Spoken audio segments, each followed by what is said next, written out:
از یه صبح دیگه با ما. امیدوارم که روز خوبی شروع کرده باشین. من و گلپسری میخوام بریم غذا درست کنیم. یه خوراک مرغه ولی میخوام خوراک مرغ درست کنم ولی یه ذره متفاوت تر از همیشه. حالا نشونتون میدم. یکی از سخت‌ترین کارهای دنیا فیلم گرفتن با بچه است. قبلا کوچیک بود، داخل اون کانالم وقتی پست میذاشتم، حالا که داشتم ویدیو گرفتم برام راحت تر بود چون کوچیک بود، بعد اینجوری تو دست پام نبود. الان بزرگ شده، تا گوشی روشن میکنم میخواد بیاد جلو دوربین، برای همین دیگه یه ذره تایمای ویدیو کوتاه‌تره. بریم که غذا درست کنیم. البته من نخوابیدم دیگه چون خوابش خراب شده. ساعت 4 خوابید تا 6 صبح دیگه نخوابیدم. براش کوکو درست کردم برای صبحونش با بادمجون و کدو و از این کدو تنبلا فکر کنم بهش میگم، با پیاز گذاشتم آب پز شد با سیب زمینی، بعد بلندش کردم کوکوش کردم. ولی انقدر سر صدا کرد تا آماده بشه دیگه. الان من موندم و یه عالم ظرفی که نشستن. البته اگر همسرم باشه با اونه، ولی خب دیگه الان سر کار نیست مگه نه دیگه. هم الان باید ظرفا رو بشورم همین که غذا درست کنم. بریم که غذا درست کنم. خب من این مرغامو از دیشب مزه‌دار کردم با آب لیمو، یه ذره پودر سیر و نمک و این چیزا. حالا با هر چی دلتون خواست میتونید مزه‌دارش کنید. قبلش هم داخل سرکه و نمک خوابوندمش، آبشو گرفتم و بعدش مزه‌دارش کردم. حالا میخوام یه ذره تفتش بدم.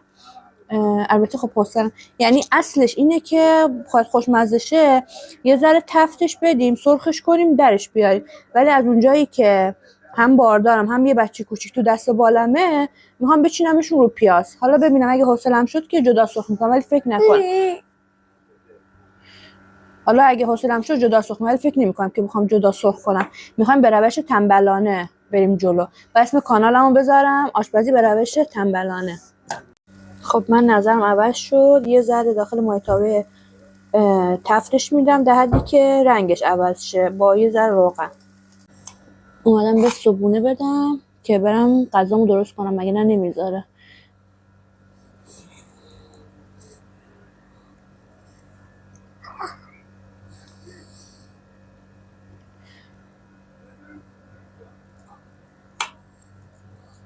این کوکو اصلا من کوکو درست نمیکنم زیاد، مخصوصا این تو این 8 ماهی که آشپزی نکردم و یه چیزایی از دستم در رفته. کوکو که اصلا درست نمیکنم به خاطر اینکه میچسبه وا میره.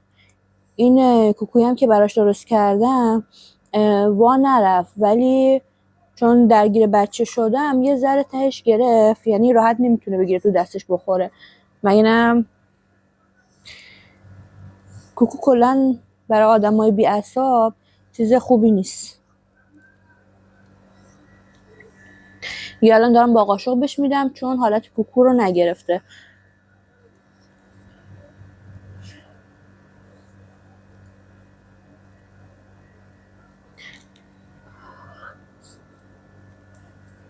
یعنی وقتی که آره ماما اینجا آمیه، عشق دوربین داره، دوست داره. قبلا که صندلی غذا داشت، قبل از اینکه، چون الان من بیشتر وسایلام بسته بندیه به خاطر جابجا اینا که شدم، گفتم دیگه حالا ممکنه بعدش بخوام جابجاشم دیگه، اینجا موندگار نیستم، اینجا موقته دیگه. بازشون نکردم. دوست داشت میشست جلو دوربین غذا میخورد، حتی خیلی کم نه همیشه. دیگه شما به بزرگی خودتون ببخشید اگر یه ذره آشفتگی میبینید دور اطرافم، به خاطر اینکه هنوز کامل مستقر نیستیم اینجا، به خاطر اینکه قراره از اینجا بریم ولی خب مشخص نیست به خاطر این اتفاقاتی که افتاده، جنگ و اینا، معلوم نیست که کی بخوایم بریم. حالا اگه خیلی طول کشید دیگه شروع میکنیم به خرید وسیله و بازسازی و باز کردن وسایل، چون من هنوز وسایلم اصلا باز نکردم. خونه قبلی که بودیم یعنی قرار نبود از اونجا بریم، ولی اتفاق افتاد که از اونجا رفتیم. داخل کانال قبلیم هست، اگه دوست داشتین میتونین بریم ببینید. بزرگ بود، ویلایی بود، درخت نخل داشت، اصلا خیلی باصفا بود. یعنی من بیشتر لایوهای یوتیوبم اونجا میگرفتم، ولی خب بنا به شرایطی دیگه از اونجا رفتیم و قرار بود که تبدیل به احسن بشه، ولی به خاطر شرایط جنگی که پیش اومد، خودتون شرایط خونه اینا رو میدونین، الان همه چی در حواس دیگه. حالا صبر میکنیم ببینیم خدا چی میخواد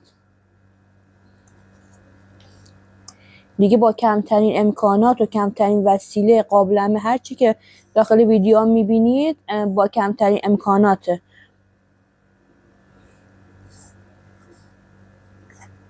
چون من هیچ چیمو باز نکردم، نه قابلمه ها، نه 3 قاشق چنگالا بالای یخچال، 3 قاشق چنگالا. من هیچ چیو باز نکردم هنوز.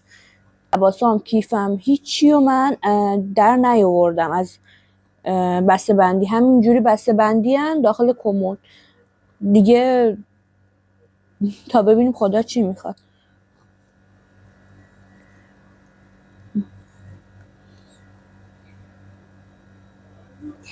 چی شد ماما؟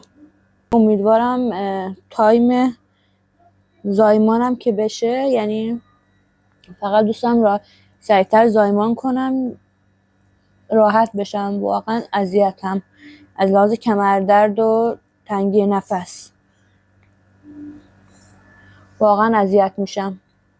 امید خدا یه ما دیگه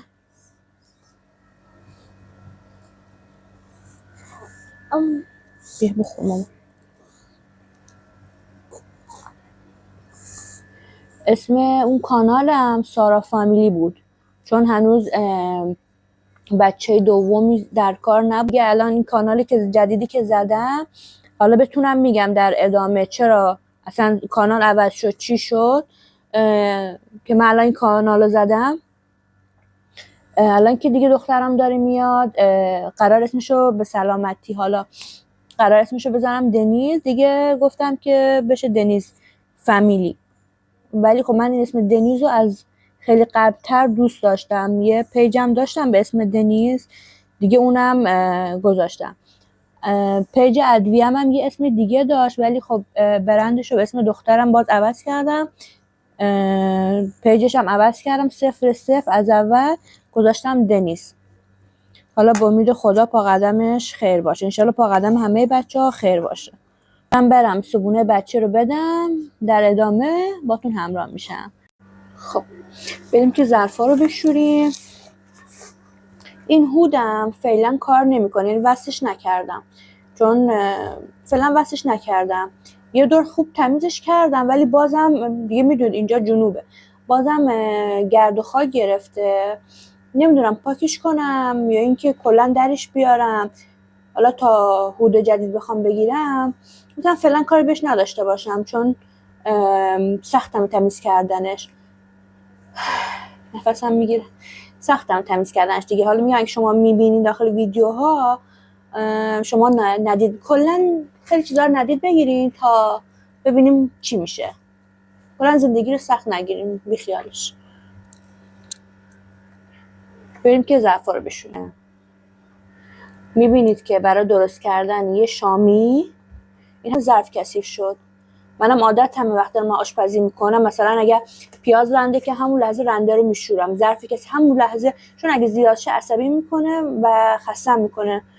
حالا دیگه اتفاق افتاده دیگه، برم که یهویی تمومش کنم بعد آشپزی کنم، چون تا ظرفا شسته نشه نمیتونم آشپزی کنم. خب من 3 تا پیاز متوسط و اینجوری خلال کردم، گذاشتم تو مایتابه یه ذره تفت بخوره که بهش مرغا رو اضافه کنم، چون میخوام این پیازا رو بریزم دیگه. نه رندش کردم نه خلال باریک باریک کردم، چون میخوام درشون بیارم. ببینید مرغو که قبلش تفت دادم تو مایتابهش یه ذره بوی زخم و خونابه و اینا مونده، به خاطر همین هم اول یه ذره سرخ کنی یا اینکه بذارین 2-3 دقیقه داخل آب جوش در بیاری، باعث میشه مرغتون طعم بهتری. برای ادویه برگ بو میذارم، دارچین، ادویه مرغ، زردچوبه و اینم یه ادویه ترکیبیه، یعنی ترکیبش با خودمه دیگه. این تخم گیشنیز و بادیان و یه سری مخلفات دیگه داره. همه این ادویه ها از برند خودمه، یعنی آسیابش، اینا همه چیش با خودمه. و ماهی فوق‌العاده است، یعنی البته این مقدار زیاده ها، من همشو نمیخوام بریزم، گذاشتم که شما ببینید. تازه آسیاب کرده بودم، گذاشتم که شما هم ببینید. خب من اومدم شیر صبحمو بخورم، چون چای حوصله نداشتم در واقع درست کنم. صبحم که همسرم داشت میرفت درست کرده، ولی خب یکی دو ساعتش گذشته من نمیخورم، این چون همین که برای بارداری بده، همین که من خودم دوست ندارم چایی که از دمش گذشته باشه. و اینکه گفتم بیام با شما صحبت کنم در آرامش کامل، شیرمو بخورم که تا دوربینو میبینه بلا استثنا میاد کنار من میشینه. الان فکر کنم نور آفتاب اذیتتون کنه دیگه، ببخشید، چون پرده رو بکشم کولر داره کار میکنه، نمیتونم پرده رو بکشم. خب این میکروفونم که گذاشتم به خاطر اینکه اینجا جنوبه و واقعا گرمه، یعنی یه ثانیه بخوای کولر رو خاموش کنی، صدای فن و اینا میاد، حتی اگر اسپلیت باشه. صدای کولر گفتم اذیتتون نکنه، حالا من نمیدونم چقدر میفته یا نمیفته صدای کولر، ولی میکروفونم نوعش خوبه، فکر نمی‌کنم اونقدر اذیتتون کنه. و اینکه به لطف این آقا کوچولو من تایم به قول چیل تایم و اینا ندارم، یعنی تایمی که برای خودم باشه ندارم. حالا وقتی کوچولو بود تقریبا کانال یوتیوبمو که زدم از 2 ماهگی این آقا کوچولو بود، 2 ماهی یا 1 ماهگی درست یادم نمیاد. اولین فیلمی که داشتم از واکسن آقا کوچولو بود، درست یادم نمیاد، ولی تو اون کانالم هست. خیلی دوست داشتم اون کانالم برگرده که نمیدونم برگرده یا نه. همینطور پیج ادویه‌ام، همینجور پیج ادویه‌ام دوست داشتم برگرده، ولی خب فلان بنا به شرایطی که پیش اومده نباید آدم قصه چیزایی که از دست داده رو بخوره. پیج رو عوض کردم، یه پیج دیگه زدم، چه برای ادویه‌ام چه برای کانال یوتیوبم. و اینکه خب من هم باردارم، هم یه بچه کوچیک دارم، 100% این تاثیر میذاره. ولی خب یکی از هدفایی که دارم اینه که ادویه رو به همون صورت قبل، فروششو که داشتم به همون صورت قبل که خودم ادویه ها رو آماده میکردم، یعنی آسیابش میکردم تازه با مقداری که سفارش میدادین انجام میدادم، دوباره برگردم به همون روال. ولی خب توکل بر خدا، رو ببینیم چی میشه، ادامه میدیم. این حد که رسید با پیاز که سرخ شد درشون میارم، بعد پیاز رنده میکنم، هویج میذارم و فلفل دلمه‌ای و میذارم که آماده بشه. خورد کردم ریز ریز، میذارم یه ذره طلایی که شد، بعد بهش هویج و فلفل دلمه‌ای اضافه میکنم و رب گوجه، یه قاشق پر من رب گوجه اضافه کردم. رب گوجه رو کم کم اضافه کنید که مزه رب غالب نشه. میذارم ربم قشنگ سرخ بشه که بوی خامی اینا نداشته باشه. برای خوراک مرغم چون میخوایم همون مزه قدیمی رو داشته باشه، بار دوم که دیگه میخوایم مرغ اضافه کنیم، ادویه اینا در حد خیلی کم استفاده میکنیم، اونم به دل بخواه. ربم که یه ذره سرخ شد، یه دونه گوجه رو رنده میکنم بهش اضافه میکنم. یه دونه گوجه که رنده کرده بودم بهش اضافه میکنم، چون رب نباید دیگه خیلی سرخ بشه، حالت سوختگی میگیره. خب میذارم رب گوجه با گوجه تو خورد هم دیگه برن، سرشو میذارم، یه 10 دقیقه بعدش مرغا رو اضافه میکنم، آب رو اضافه میکنم، میذارم که دیگه بپزه. خب اینجا دیگه آب گوجه با رب یکیشو قشنگ تف خوردن داریم میبینین که الان مرغ اضاف میکنم. مرغم یه تفت ریزی بخوره باشه. الان من مرغم اضاف کردم و بقیه ادویه هایی که گذاشته بودم کنار. یه ربع زردآلوی تازه، حالا شما میتونین آلو یا هر چیز دیگه که دوست دارین بریزید، ولی من زردآلو ریختم. میتونیدم اصلا حذفش کنید ولی عطر خیلی خوبی میده به خوراک. میذارم یه تفتی بخوره مرغ با این مواد، بعد آبو بهش اضافه میکنم میذارم که دیگه دم بیاد. آبم بهش اضافه کرد. خب من آبم دیگه بهش اضافه کردم. حالا میذارم که دیگه قل بخوره، که میذارم قل که خورد از یه شو میذارم حالت متوسط و بره که آماده شه. فقط نیم ساعت گذشته از پختش. ببینید چه رنگ آبی داره میده.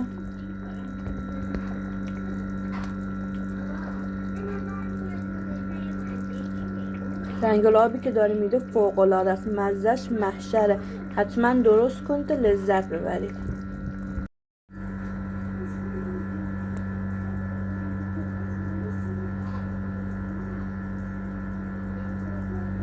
خب به ویدیو آخر شب ما خیلی خوش اومدین. من دیگه اومدم یه دوری بزنم که بعد برم خونه. کلا چون جنوب گرمه دور زدنهای آخر شبشه که دیگه جز شب دیگه وقتی دیگه نیست که آدم میخواد بیاد دور بزنه. ما هم الان اومدیم یه دوری بزنیم حالا هوامون عوض شه. لایک و سابسکرایب یادتون نره. امیدوارم شب خوبی رو داشته باشید.